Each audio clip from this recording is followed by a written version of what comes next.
This is ABC 7 News at 7, your Suncoast News. We're here for you.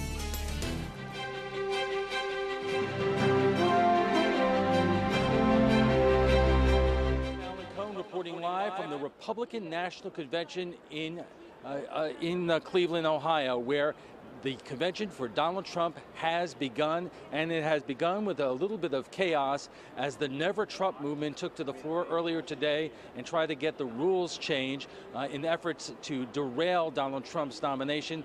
That did not work, and it resulted in a bit of chaos on the floor of this convention. It is an unconventional convention. Not here are several of the ex-presidents like the Bushes and several of the former presidential nominees, but there is a lot of reality TV stars, and Donald Trump will be in the House tonight as his wife Melania speaks. We spoke a little while ago to ABC's political director about the events taking place outside this convention hall. This is among the more chaotic settings that I've ever covered. Starting with inside, the program is coming together very late. It's an unconventional program, a lot of reality stars and a lot of Trumps as part of it. And then the condition outside. There's no question that world events, including the killings of police officers in Dallas and Baton Rouge, it has people on edge, it has people tense, and the real world is intruding right here inside the arena.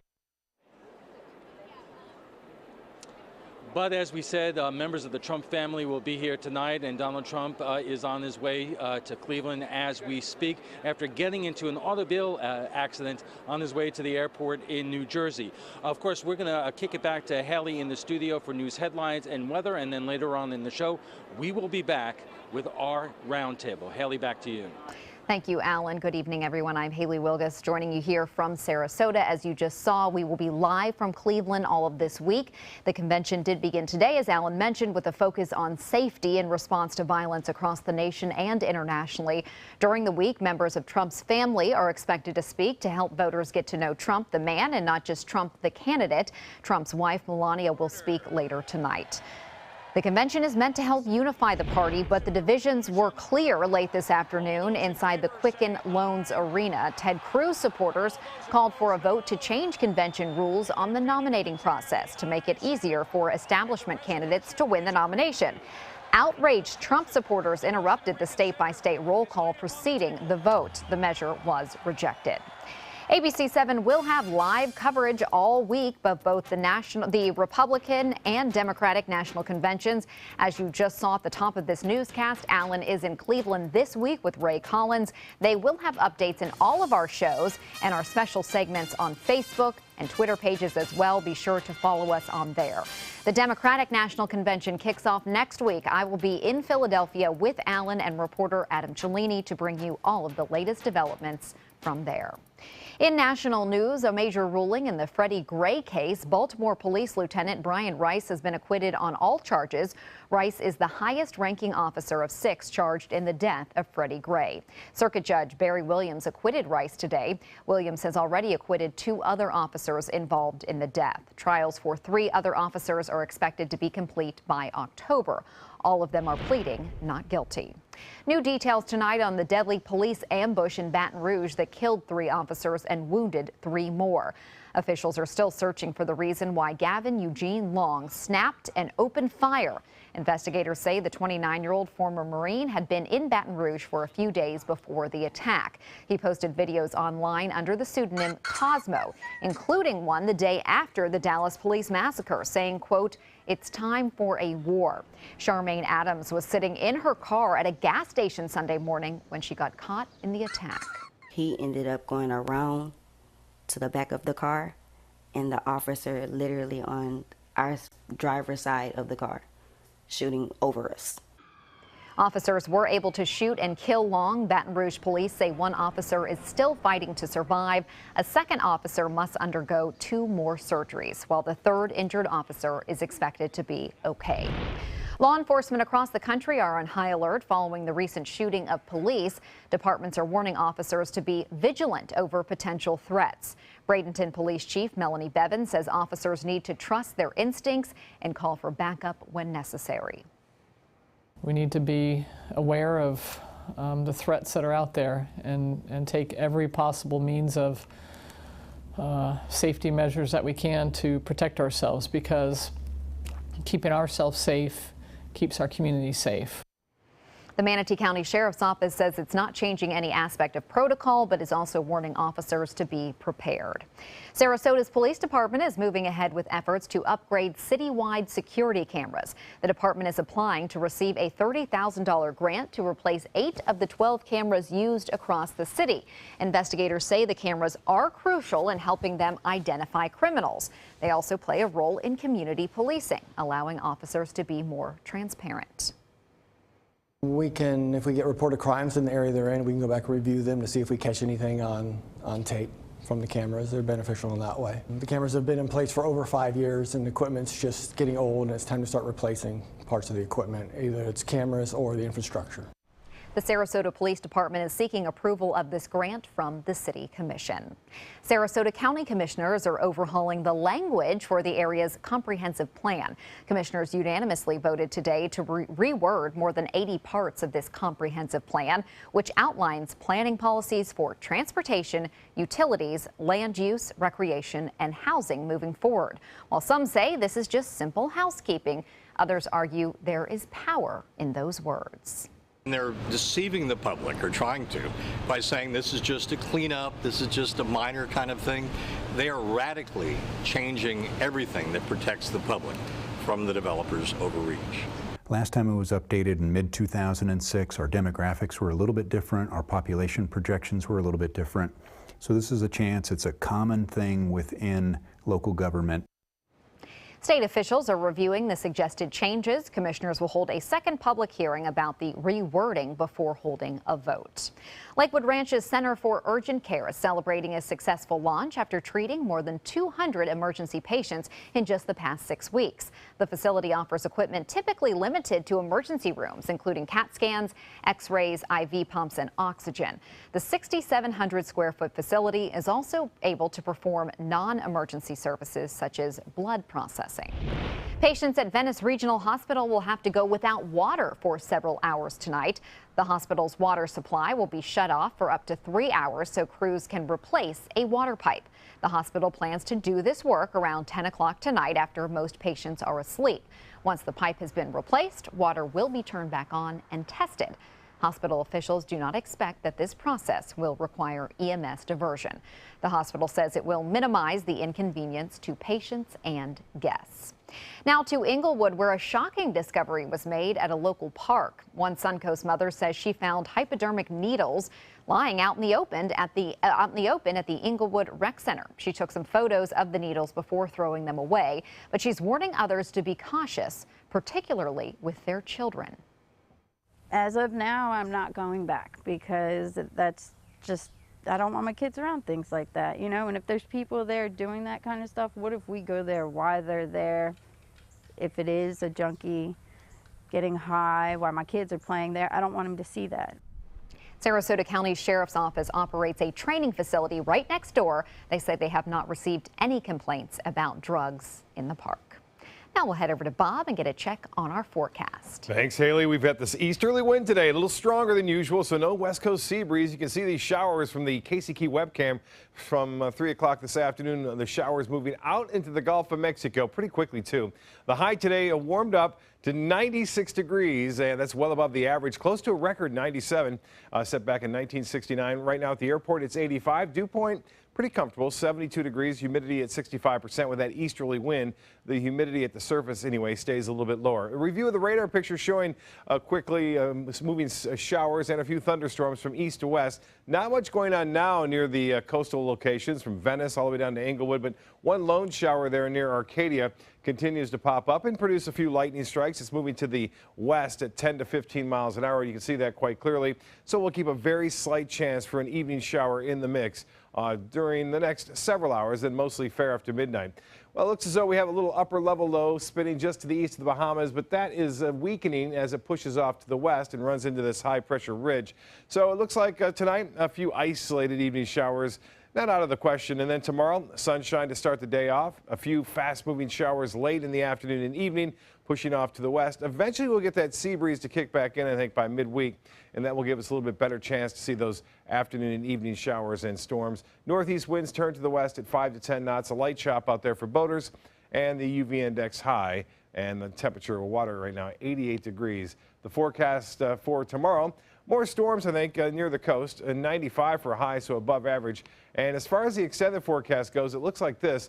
A good chance for showers and storms. We're riding in through the next 7 days.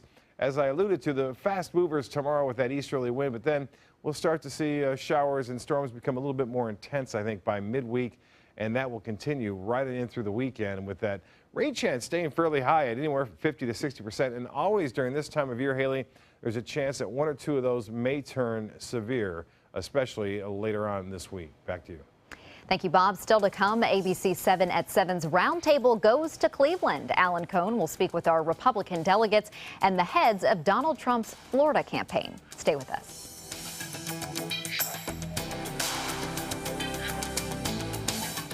Need new windows? Buy direct from the factory. New South Window is having a sale. The more you buy, the more you save. Buy 4 windows, save 25%. Buy 6 windows, save 30%. Buy 8 or more windows and save 35%. How? Because New South owns the factory and you cut out the middleman. Award-winning, energy-efficient windows and doors installed with a lifetime warranty. New South Windows are made in Florida for Florida homes by Florida workers. Visit newsouthwindow.com or call now.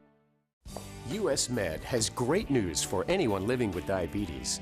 If you have Medicare, private insurance, or prescription drug coverage, US Med will ship a new glucose meter right to your home. And shipping is free. My new meter uses only a speck of blood, so it's less painful than my previous meter. If you have Medicare, private insurance, or prescription drug coverage, you're covered with US Med. We're welcoming new patients, even if your current provider can't supply you anymore. I don't even have to test on my fingers anymore. I can test on my hand or forearms, and it's more accurate than my old meter. So call US Med today, and you'll have a choice of 2 great meters. One that actually speaks your results, or a meter so small it fits on the bottle of strips. Act now, and US Med will include a free prescription discount card. We'll also send you a free diabetes cookbook. This is your opportunity. So call US Med today. You'll be glad you did. At ABC 7, it's all about being here for you. ABC 7 News at 7 with award-winning investigative journalist Alan Cohn. In-depth reporting and debate on important issues and stories in our community with a featured topic of the day and a live roundtable discussion with community leaders and newsmakers. Plus a quick recap of the day's top stories and weather. ABC 7 News at 7, weeknights. Now more than ever, we're here for you, Suncoast. Have you ever wondered what it's like to save a life? Find out by donating platelets at Suncoast Blood Bank. I'm Haley Wilgus, ABC 7. Platelets aid in the clotting process and are vital in the treatment of cancer and surgical patients, trauma victims, and critically ill newborns. It's tough to keep enough on the shelves because they only last 5 days. To donate, call this number or visit scbb.org and you can help save a life. ABC 7 congratulates Suncoast Blood Bank on 65 years of serving our community. ABC 7 News at 7, weeknights.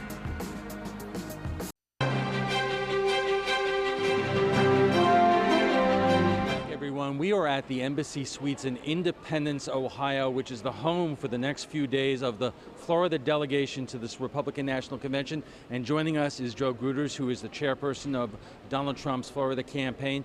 Karen Giano, who is a chief strategist for the Trump campaign and head of the Florida strategy. And of course, Christian Ziegler, who is a state committee man from Sarasota. Thank you all for joining us. And boy, what a long, strange trip it's been for all the talk about an open convention.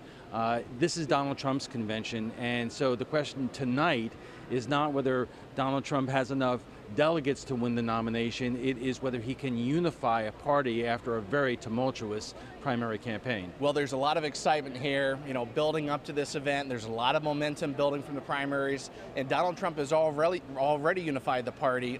It's everybody here today, yesterday, is all coming together under the Donald Trump message. People believe that he could, stimulate economic growth, that he's going to protect us. National security is probably the biggest issue. He's going to be the law and order candidate. He's going to bring prominence back to our military.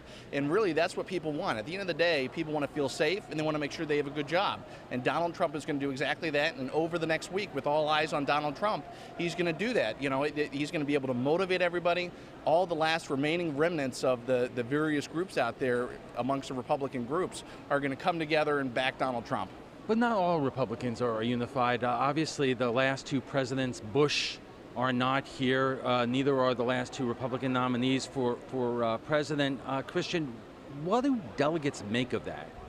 I think that one of the reasons why Donald Trump did win the primary is people are tired of politics as usual. And you look at these guys, the Bushes, the Rubios, these guys that aren't here and embracing Donald Trump as our nominee. That's politics as usual, and that's exactly what voters voted against. And that's why Donald Trump won the primary. And that's what's really exciting the base and these individuals that come out and vote for Donald Trump is that he is a non-establishment candidate. This is not politics as usual. This is a totally different primary. It was a totally different primary. It's going to be a totally different general election. But this is really motivating people. And finally, the people feel like that they're being heard and that the grassroots are heard. And that's just mobilizing the grassroots to go out there and work for Donald Trump. There's going to be people knocking on doors, making phone calls, and they're going to get out the vote because they are excited about this candidate. So it's very exciting. Karen, this is your opportunity to talk to delegates from all over Florida this week. There have been a number of stories in the national press over the last few days that in a lot of states, journalists have not been able to find the grassroots Trump campaign staffers on the ground. Obviously, the office in Sarasota is closed right now, whereas Secretary Clinton has opened that Tampa office. She is fanning out hundreds of staffers around the state right now. Doesn't it take time to build a grassroots operation that can win a campaign? So here's how I would answer this. And Florida is the largest swing state in the nation. It's important that we win it, and it's essential that we win it, and we will win it. Hillary Clinton can open as many offices as she wants to. Bricks and mortar don't make a campaign. People make a campaign. So she wants to open these offices to fill people inside of it, okay, to make phone calls and to show that she has a campaign structure. We will open offices throughout the state strategically, but the majority of our folks are in the field. They're not going to be in the offices. We don't want them inside the offices. We want them out there touching the community. We want them talking to their neighbor. We want them in their churches, talking to their family members, their colleagues, their friends. That's how you win elections. It's a high-touch movement where people need to have these coffee clutches. They need to sit with each other. They need to have these conversations. And so this old-style playbook is not what we're looking for here. We've already thrown that out the window. We're reshaping the playbook. We're redesigning it to the 21st century model. That's a Trump-Pence ticket. And so while we will, like I said, have satellite offices in order to help coordinate some of our efforts, we already have offices out in the field. Just because we don't have these traditional offices, well, it's not just doesn't offices. necessarily mean that we don't have a campaign. Do you have staff? Do you have people in the largest communities? We sure do. And here's the other thing. I want to say one more thing about Hillary Clinton opening offices. When you have to send your campaign manager down to Miami to get people excited about Hillary Clinton in an office, or your husband, who's the former president of the United States, to Duval County to say, hey, we're opening an office,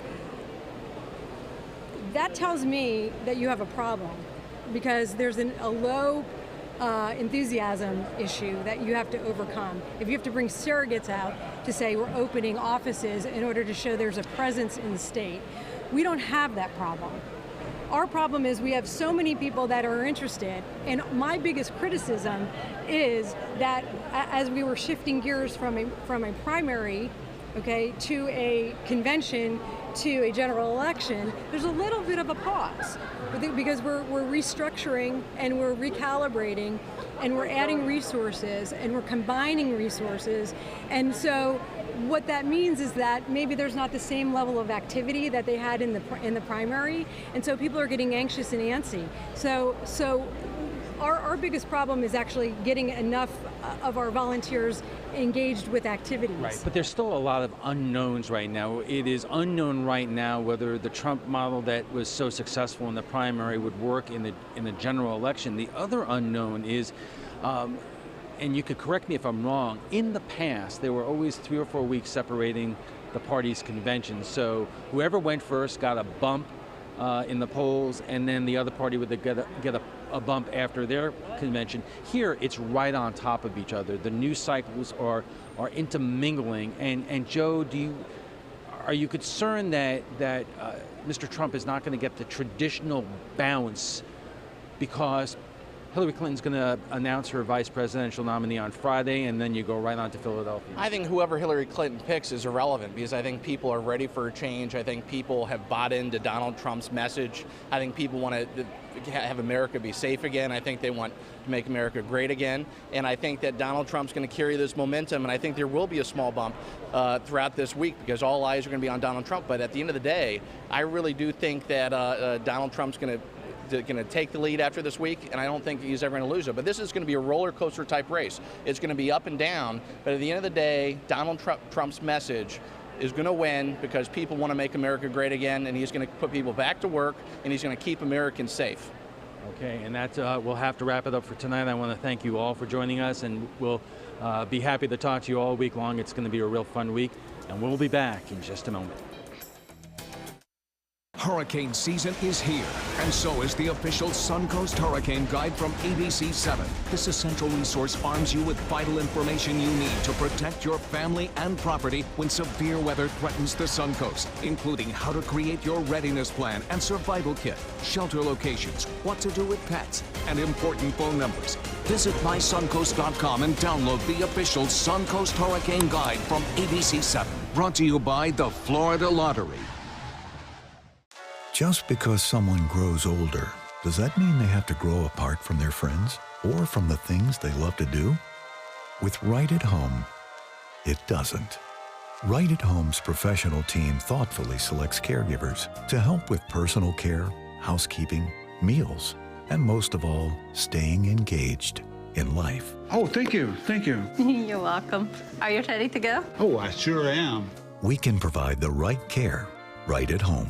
Attention! This is an important message for anyone who had an IVC filter placed to prevent blood clots from traveling to their heart or lungs. Did your IVC filter move, break, or cause organ damage? The FDA warns that IVC filters may cause serious complications, such as heart or lung damage, internal bleeding, even death. If you or a loved one suffered serious complications, call IVC Filter Helpline now. You may be entitled to compensation. IVC filters are designed to prevent blood clots. If your IVC filter moved or broke and you suffered heart or lung damage, internal bleeding, or if a loved one died as a result, call IVC Filter Helpline today. Our network of experienced attorneys is ready to fight for you. You'll pay nothing unless there's a recovery in your favor. Call today for a free confidential consultation. Don't fight this alone. Call IVC Filter Helpline now. Please call 800-897-6764. That is 800-897-6764. Have you ever wondered what it's like to save a life? Find out by donating platelets at Suncoast Blood Bank. I'm Haley Wilgus, ABC 7. Platelets aid in the clotting process and are vital in the treatment of cancer and surgical patients, trauma victims, and critically ill newborns. It's tough to keep enough on the shelves because they only last 5 days. To donate, call this number or visit scbb.org and you can help save a life. ABC 7 congratulates Suncoast Blood Bank on 65 years of serving our community. At ABC 7, it's all about being here for you. ABC 7 News at 7 with award-winning investigative journalist Alan Cohn. In-depth reporting and debate on important issues and stories in our community with a featured topic of the day and a live roundtable discussion with community leaders and newsmakers. Plus a quick recap of the day's top stories and weather. ABC 7 News at 7, weeknights. Now more than ever, we're here for you, Suncoast. Is your old garage door stuck or broken? Would a new one give you a lift? Let Precision Door Overhead Garage Door Service of Sarasota come to the rescue with prompt and affordable repair service. Replacement doors come with an array of styles and colors, and they are rated to meet and exceed Florida standards. From estimates to installation, your satisfaction is our priority. If you're not 100% satisfied with any product, service, or installation, we will make it right, because Precision Door Service is a name you can trust. Welcome back. Last week, Manatee County reported its first case of the Zika virus. Florida leads the nation in infections with more than 300 cases already reported. Zika virus can cause severe birth defects in newborns. Governor Scott has already allocated more than $25 million to help respond to the virus, but Congress has still not reached an agreement on funding. Here's what some of you are saying. Eric Kinslow writes, just like the federal government, we won't see a penny of help. And Kristen Bennett writes, I wish there were some sort of quarantine for people returning or coming from Central and South American countries. Or would that even make a difference? It's such a dangerous gamble. If you would like to join the conversation, this time about the RNC, just visit our Facebook page at facebook.com/news@7. That's all the time we have for this evening. I'm Haley Wilgus. Thank you for joining us. Our RNC coverage from Cleveland continues tomorrow night, and we will see you at 11 this evening.